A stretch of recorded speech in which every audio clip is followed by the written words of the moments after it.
Welcome to Little Notes and Big Questions. I'm Lindsay Schreiber. For several months now, we have been seeking the answer to a question. How is it that Christians, a group of people who claim they all love the same Lord and follow the same word, have ended up so divided that there are over 45,000 Christian denominations around the world? During this discussion, we have mapped out the major divisions or splits or foundings of different church movements throughout the years. We have arrived in the 20th century and we've been discussing Pentecostal churches because they only began to arrive around the turn of the 20th century. This has brought us to the church that I'm a part of, you may be as well, the Church of God of Prophecy.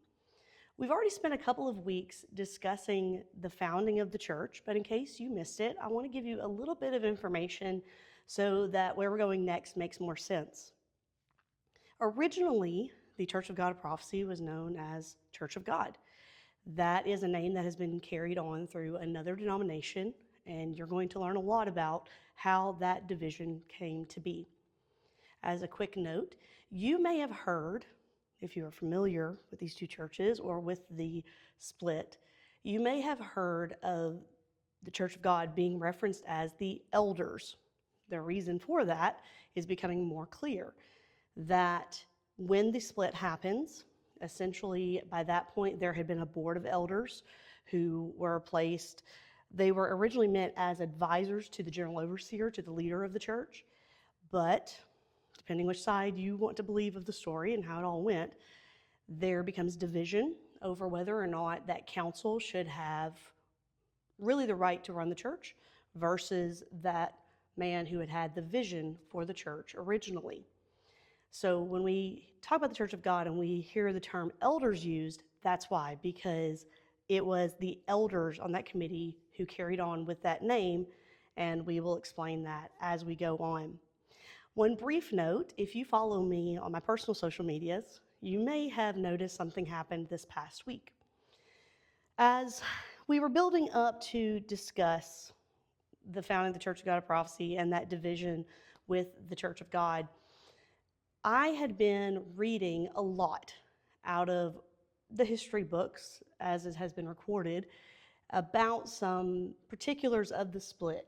Specifically, I was really interested in some legal components that had happened. Well, as we were getting closer to this and I'm diving in deeper, there were a lot of questions I had that I just could not find answers to. And so that led me to the Tennessee State Archives in Nashville, where I've been going and reading up on specifically the court case in 1926 that made it to the Tennessee State Supreme Court.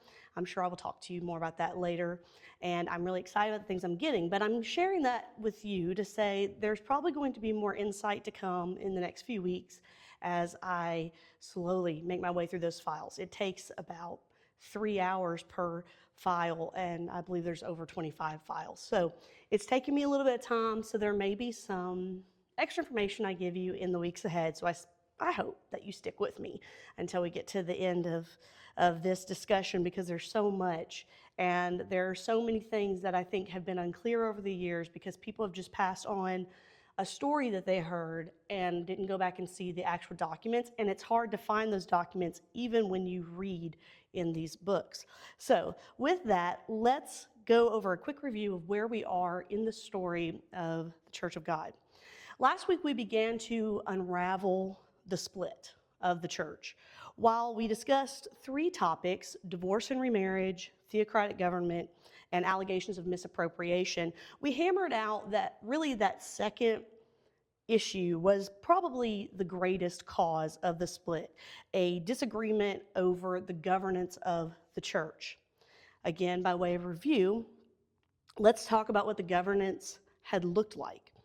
The Church of God had always been a strict theocracy, meaning it is supposed to be governed by the Lord. Now, I would venture a guess that people on the other side of this conflict would say that they're led by the Lord too, it's just in a different practice. But what's really important about the way the church had been sort of run was that the General Assembly, which was the coming together each year of members of the church who had a voice in matters, the General Assembly had been functioning as a judicial body only, meaning they could only interpret law. They could not write it or enforce it. If you were a part of that lesson last week, then you already know. We talked about the three branches of government. The church cannot be the executive branch because Jesus is the head of the church, and it cannot be legislative writing laws because the Bible already has laid the law out for us. We can only interpret what it says. In 1916, with the encouragement of the General Overseer, a 12-man board of elders was created. He said it would function like a presidential cabinet meant to advise the General Overseer, the leader of the church. In 1921, 70 more elders became part of this group. So we have the 12 elder council, and then we had 70 more who got added in. And they eventually formed these courts that would hear different disputes, and they got to be a part of decision making. Well, eventually this courts of justice, as it was called, plus those 12 elders, they become the General Assembly.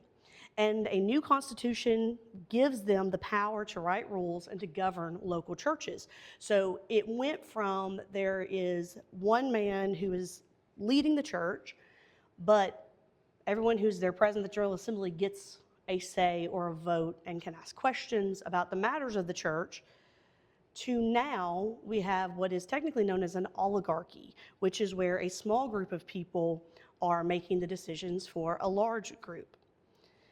By the time that Tomlinson realized this was in error, that the Constitution had taken the church way far off course, and he started to realize that there's a lot of cooks in this kitchen, it was too late really to turn back, because too much authority had been given to the elders. There was also a system that had been put into place that created another major controversy. So for a while, the way that the financial system worked was that the churches would send in tithe to the General Overseer, and then that money was dispersed back out in salary payments to the individual pastors. So everything went to the centralized place and then was dispersed back out. Well, this led to allegations of financial misappropriation against Bishop Tomlinson. To set the stage of how that all came to be, we have to talk about 1921. The church was under tremendous debt. We discussed previously 4 main causes of that debt. One was the building of a $40,000 auditorium. 2 was an orphanage, which was built in Cleveland, Tennessee. 3 was the printing press and the publishing house expenses. And the 4th was the fallout from the influenza pandemic that lasted from 1918 to 1920. By the end of this video, I will cover several more things that really highlight just how hard this time period was financially on the church and on the nation. When deficits began to pile up and questions began to be asked from the field, that's according to depositions that I've read, J.S. Llewellyn, one of the elders, requested an investigative committee be formed. He was on the committee along with F.J. Lee and J.B. Ellis. An external auditor released a preliminary examination of books on file. Now that word preliminary is important. Preliminary means it wasn't finalized, it wasn't complete, he didn't have everything in there. And that phrase, books on file, is also important because he was explaining why it's a preliminary report, because he did not have all of the church records to be able to check them against the other records that he had. In the end, he comes up short. The auditor says there's $14,141.83 that he does not have an answer for. And because he does not have the complete set of books and of ledgers and everything else that was kept, because he doesn't have that, he has to put it on someone's name for the books to balance. And because A.J. Tomlinson was the leader of the church, that's where he laid the balance. Now, a few notes that I want to share with you from my time in the archives this past week. Because one of the things that was really itching my brain in reading the church history, I kept reading that part that books were missing, but I couldn't understand it. Why were the books missing? Where were the books? Why was there no defense given on all of this? When you read the deposition of the auditor, which, by the way, he was a public accountant. He was not a certified public accountant. It's a little bit different. He had spent most of his career as a bookkeeper. And again, I can offer you all of this if you are interested in seeing it. But what's really interesting is how it was that he came up missing of these books. That comes up in the cross-examination by Brother Tomlinson's attorney. This audit took place without any involvement from Brother Tomlinson or his bookkeeper. They were not aware that this was happening. Instead, board members, and the specific names are given in the deposition, were the ones who went into the office and picked up books and said, these are all of the books. When books were missing and the auditor asked later on for other books, he went back to the same specific gentleman, one in particular, and said, I'm missing these books. And according to the auditor, the man went and looked and they just didn't exist. What's interesting is that that same name of the man who gave him the books, that same man is recorded as the source of the valuation of the properties. So instead of going to a bank and finding out the actual valuation of properties, so that could be represented in financial reports, the auditor took the word of the man who had handed him the books and who said some books did not exist or were not able to be found. That same member of the board is also the one who gave the auditor the valuation of machinery and equipment inside of the publishing house.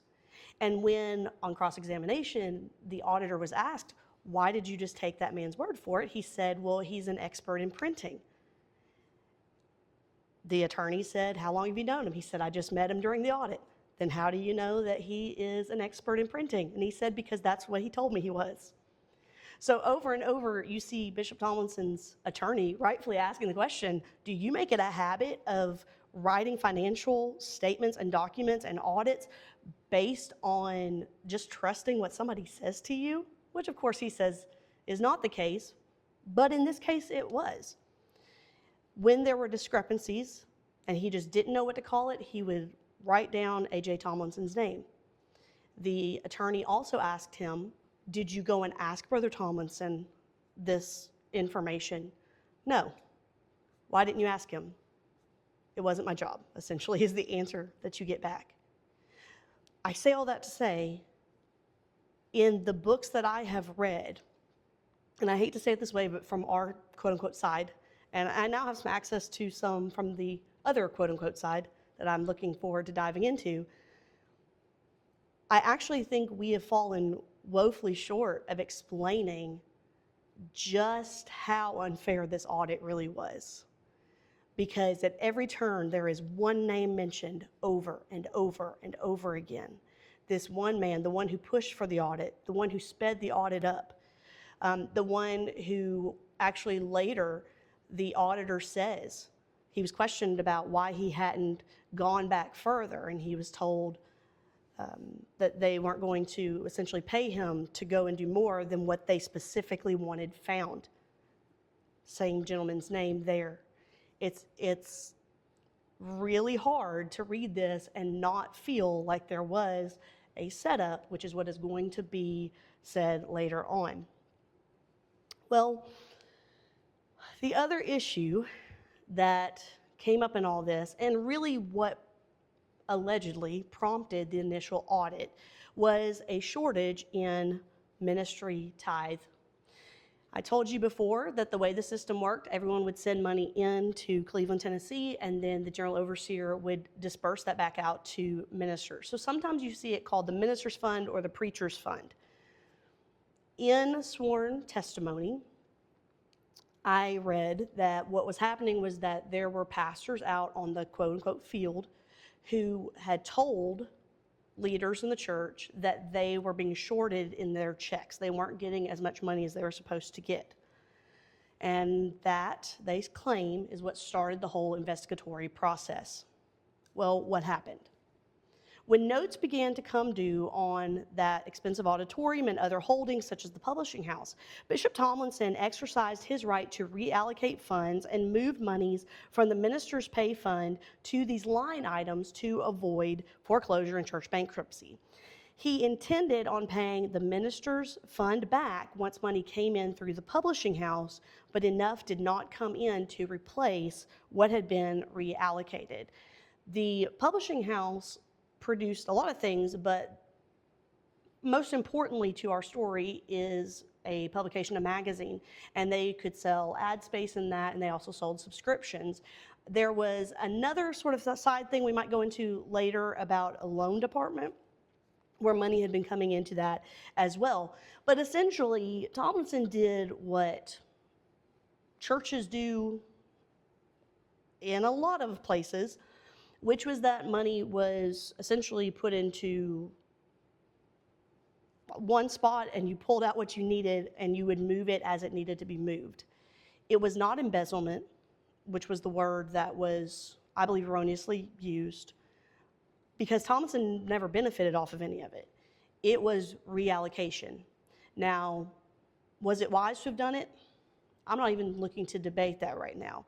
But it is deceptive to act as if he just took that money. He did not, from anything that I can see in those records.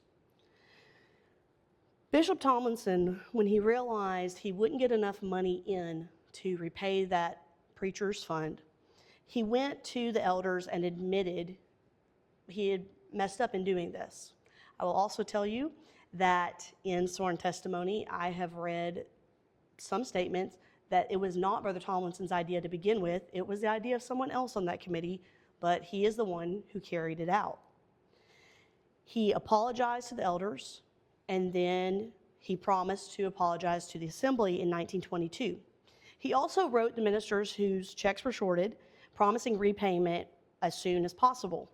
When they were at the assembly, and it was all explained, what ended up happening was that, from testimony I've seen, all the ministers who were there stood in agreement that they did not want to be repaid, and instead they wanted the money that they were entitled back to basically keep that at the publishing house as a donation, or it was later called a tithe. That's what most of them did, if not all. And that says something about the good faith they had in Brother Tomlinson. So we concluded last week by reading a letter dated March 28, 1921. That was from 4 elders, Lemons, Ellis, McLean, and Llewellyn, requesting a meeting with Bishop Tomlinson to discuss, quote, deep concern and widespread dissatisfaction. The letter also stated that there were legal worries surrounding church decisions. Now, as we move closer to the final straw and the splitting of the church, I want us to identify some key figures in this story. These are names that are going to matter as we move forward. Of course, there are a lot of other names that come up, and I have knocked around in my head a little bit. Whatever I want to do with this research in the future, I may actually present the different characters of the story.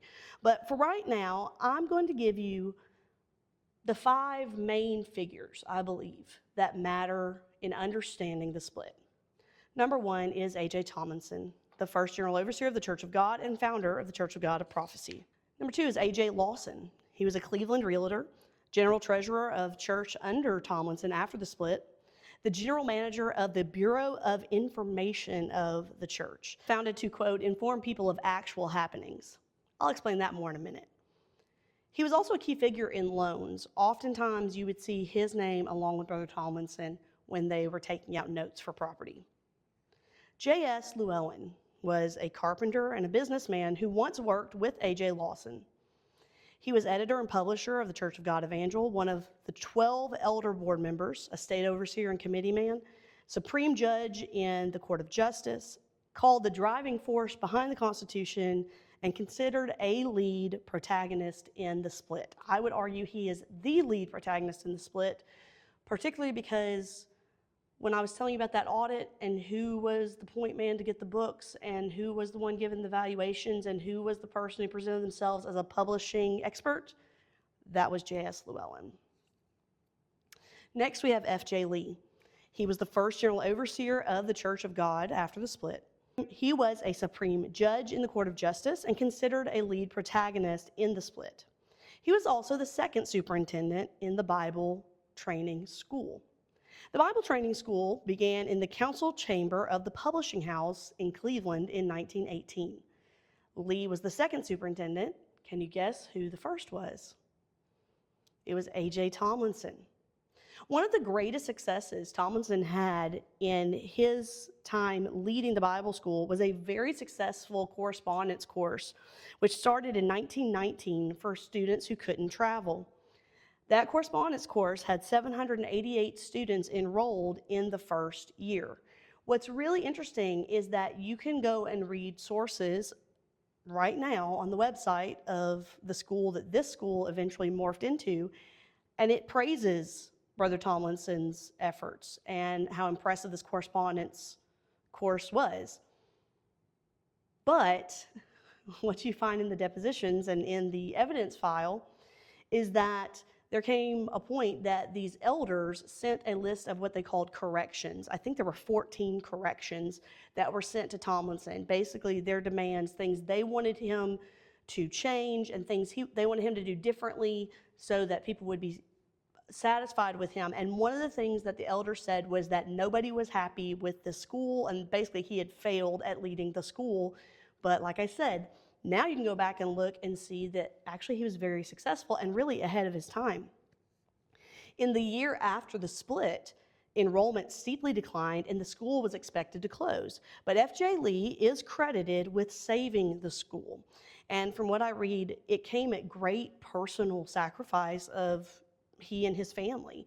And because of that, even though the school looked like it would close after Tomlinson was gone, F.J. Lee was able to get the Bible training school to thrive again.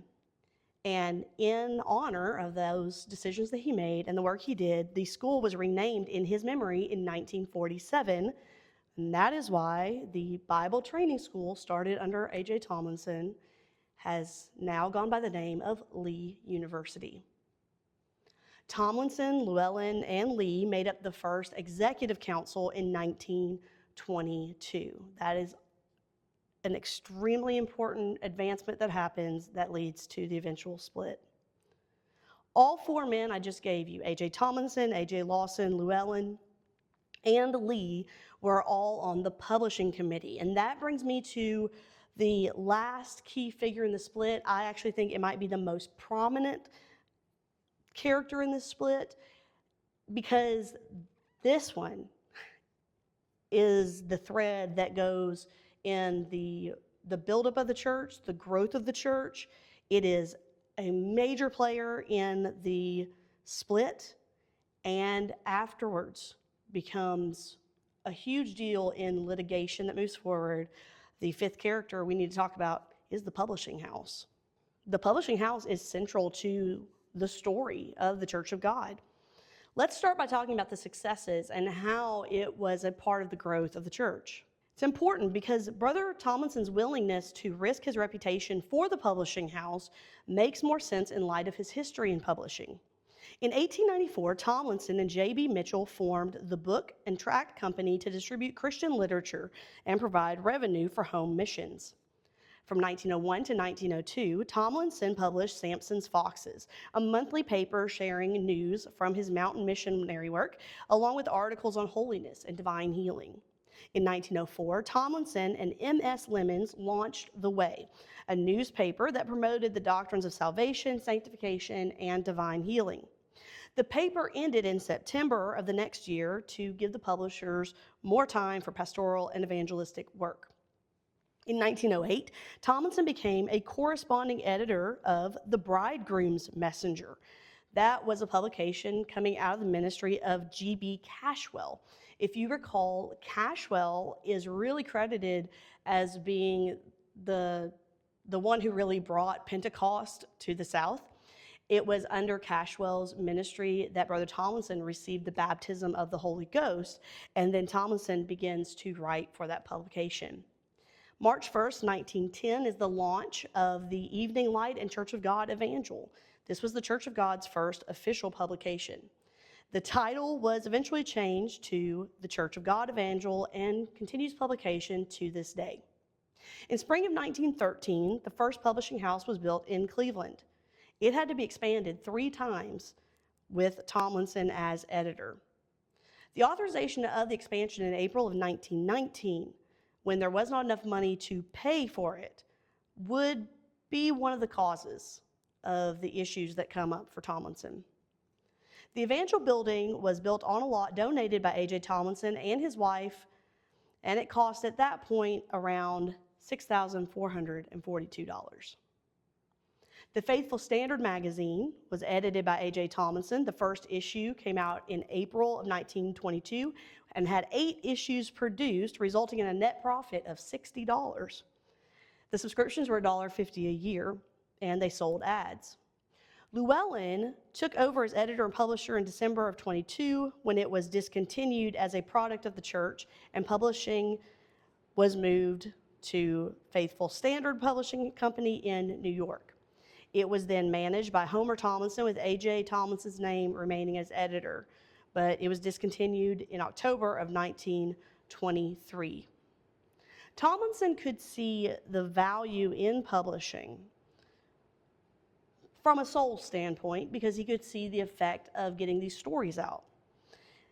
It was also a fundraising standpoint because he had been doing this for over 2 decades and using it to help fund his ministry. Now, if you've been following this story with us over these last few months, you know that when we got to the turn of the 20th century and Pentecostal denominations began, publishing has played a really big part of the story. If you remember, part of what caused Azusa Street to gain such notoriety was their publishing and their mailing list. And part of what ended Azusa Street revival was when the pastor got married and the secretary got upset about it, she moved away and she took the mailing list with her, so they had no way to send out any more of these. Essentially, they were advertisements for the revival because they were the stories of what was happening. We also saw publishing playing a key part in the formation of apostolic churches, the holiness, the oneness churches that came off of the Assemblies of God, because you had a pastor who had been circulating his own newsletter that was promoting these non-Trinitarian views. And so publishing is super important in the story of denominations because they had the power to tell the stories that they wanted to tell. It's no different in our situation. Publishing is extremely important, and I think that Tomlinson knew that, and I think that's why he was willing to take the risk that he did, that in the end you can argue did not pay off for him. But I think that's why, partially why he said, I've got to do what I've got to do to save the publishing house. Now, those are all the positives about the publishing house, but let's talk about the hardship behind the publishing house and how it played into the split. In 1920, chairman of the publishing committee, F.J. Lee, read a report of $22,899.96 of indebtedness on the printing press. In 1921, Lee reported $33,118.05 indebtedness. Now, I want to read to you from Tomlinson's annual address. This was given in 1922 because it is explaining the situation he found himself in. In order to save the church and publishing house from bankruptcy, I felt compelled to use some of the tithes. I love the reputation of the church better than my own. I have almost given my life for the church this year, and I suppose I've given my position, but I've saved the reputation of the church. Just before the last assembly, some bills had to be paid, and I borrowed from the bank the sum of $6,000 on my own responsibility to carry us over the assembly with the hope that there would be enough sales of books, subscriptions for the paper, donations, and other helps to pay it back. But the hard times struck our people, and the assembly failed to net the amount needed. But at last, I saw my way to pay this off. Some good loans were sent, and some extra sales of Sunday school literature and other things made me able to wipe out $3,000. In just a few weeks, the other was wiped out, but this time I had to use some of the tithes to finish it up. A little later, notes on the orphanage property, the auditorium property came due, and besides a lot of bills and dues on both, besides the insurance and running expenses of the publishing house and payments on the machinery. All of this required thousands of dollars, but I only used the tithes a little at a time, each time with a hope that I would get enough back in a few days to replace them and save the ministers as well as the publishing house and the church. But as often, it failed, and I was distressed at times that I was almost sick. All of the time, I had to keep the business going. A careful record has been kept which shows the exact amount due each minister, and this can be paid when the evangelical debt is met. However, quite a number of the ministers have already gladly donated everything due them. I have shared with the others in the sacrifice. According to the allotment, there is due me $600 that I have not taken out. This is much more than is due any other minister. I'm willing to give it all for the sacred cause I love, to keep the publishing house going. Now, those are his words in the 1922 address. So as a reminder, in 1921, Lee had reported a $33,000 indebtedness on the publishing house. But in his 1922 report, Lee reported deficit has been taken care of by the tithes, loan department and 2 notes of $1,276.87. Machinery was all paid off except for $2,400. The magazine is paid for itself for the 7 months and about $60 over for the house. How did that happen? How did we go from $33,000 indebtedness, that is this awful number, especially in that time period, to now saying the tithes took care of it? What happened? Tomlinson's actions took care of it. When he moved that money, he reallocated that money. That's what took care of it. And then because those ministers had such faith in Brother Tomlinson that they said, hey, you don't even have to repay us, just keep it. So when that money comes in that you're supposed to send us, just put it towards these notes that you have to pay off. And that's what he did. So really, because of Tomlinson's good name and the love that people had for him and his decision-making, they were able to turn that publishing house around very quickly. It wasn't because of the other people in the story, I don't believe, from everything I'm reading, including sworn testimonies and depositions. It was really Tomlinson who was able to turn that around and able to save it. The action that ultimately led to Lee being able to report a massive turnaround on the publishing house was the same action the elders used to accuse Tomlinson of misappropriation. And again, he obviously was not, quote unquote, embezzling the money, because if he was embezzling it, they wouldn't have had the money to pay that massive debt in just a year's time. Publishing continues to be a really important character in this story. Remember I told you a minute ago about how Lawson was over the Bureau of Information? Well, the reason they started this Bureau of Information is that Llewellyn controlled the magazine and was said to have been using it to put out false information about Brother Tomlinson. And from what I'm seeing, he was not giving access to that magazine by the others to make the corrections. And so they say, okay, then we'll start a whole new department and we'll just tell our side of the story, which is what they did. That's also entered into evidence in these court filings. You can actually go and read those pamphlets that were being sent out. Another interesting way that publishing comes back up in the litigation on the back end involves a name that if you're in the Church of God Prophecy, you're going to know this name. The legal battles go on from the 1920s into the 1950s. And it's over a lot of different things. There's argument about trademark. There is argument about money that was coming in. That's really the big point, is that the elders, after the church split, and it was ruled that the elders got to keep the name of Church of God, Brother Tomlinson and his group were not permitted to either continue to use the name Church of God or to ever represent themselves as being part of the elders anymore. And so later on, the elders complained that Brother Tomlinson and his group were in contempt of the court order because they were continuing in some ways to still use the name. And one of the ways that they made that argument was because when Tomlinson and his group began publishing their own publication, they called it the White Wing Messenger. It's argued in the court docs that White Wing Messenger was already a nickname for the Evangel. And when they questioned people, not Brother Tomlinson, but I haven't gotten to his deposition yet, but when I've read the other depositions, They kind of catch some people up who say, no, people didn't call the evangel that, but then there were records where there had been messages preached, and that was used as a nickname. So the elders used the White Wing, the actual phrase White Wing Messenger, as a proof that Thomas's group was in contempt of the court order and they were misrepresenting themselves as still being associated with the Church of God. Why did that matter? Because the elders' claim was that Tomlinson and his group were misrepresenting themselves so that they could receive tithe, and that people were giving tithe to Tomlinson that they thought was actually going to the elders group. And they ended up suing for $250,000 over that one issue. We'll get to that one in another video. The next big step towards this split, and I'm going to say maybe this is the actual death blow, was the Committee on Better Government. Again, let's set the stage.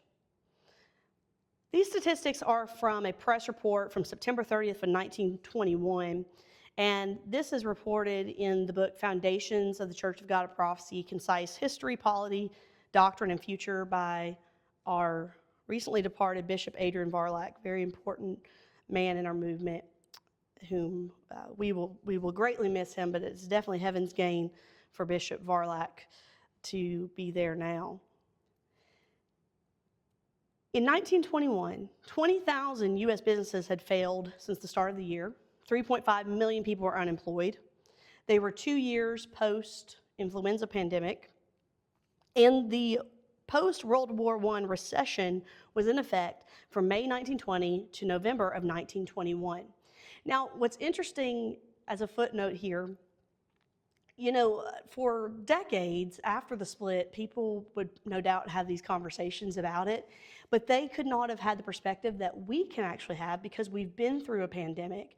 We do understand that part of this. Now, the way we were able to get through church on a pandemic was very different than what they were facing because they really couldn't come together. People were dying. People didn't have jobs. There was not tithe from local families to move up.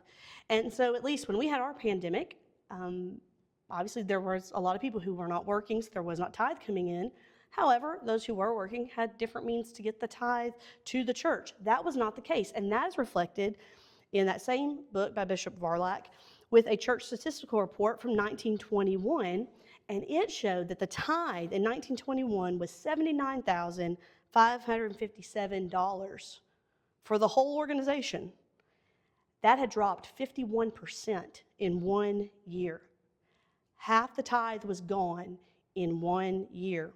By 1922, the combined deficit on the evangel and debt on the publishing house had risen to $56,000, but only $31,489 was owed to the banks. Trouble and rumor are abounding by the 1922 Assembly, where the report of Committee on Better Government issued the following recommendations. We, your Committee on Better Government, recommend the following. First, that this official assembly select 2 as co-workers with our general overseer. Second, their position, duties, power, manner of appointment, and length of term to be determined by this assembly. Third, that the appointment of elders remain unchanged. Fourth, in regard to our Constitution, we recommend that it be retained with such amendments as may be deemed necessary for the preservation of the Church of God. Fifth, we recommend that the financial system remain as it is being practiced at present. Sixth, we recommend that such adjustment be made of labor unions as may be necessary for our benefit. Seventh, we recommend that a colored overseer be appointed over all the colored churches with the same authority as state overseers. However, his territory of labor is not to be limited. Now, let's go through a few of those. That first point, that the assembly would select 2 co-workers, that is what becomes that executive council, which was supposed to be Tomlinson, Lee, and Llewellyn. Basically, what ends up happening is this council is going to be established, and they're going to put Tomlinson out on the field, send him out visiting churches and state offices, he can sign checks and get him out of the rest of this. That's really what happens. Thomason's reaction to that, his response to that, was that he actually resigned. He offered his resignation. When the people were upset about that, he offered to stay on for another year. But this is, I would say, this is the real kickoff to how everything is about to implode. Notice also on point 2 about their power and their appointment length and all of that is determined by the assembly. The length of appointment is important because the assembly had already previously decided that Brother Tomlinson was in for life. But if you recall, when they had their declaration in the Constitution, they had changed it. The elders had already made a point to change it that said anybody can be impeached and anybody can be removed. Third, the elders should not be changed. Why did they say that? Because they were elders who wrote this. Fourth, talks about retaining amendments deemed necessary for the preservation of the church. Again, it's a polity move.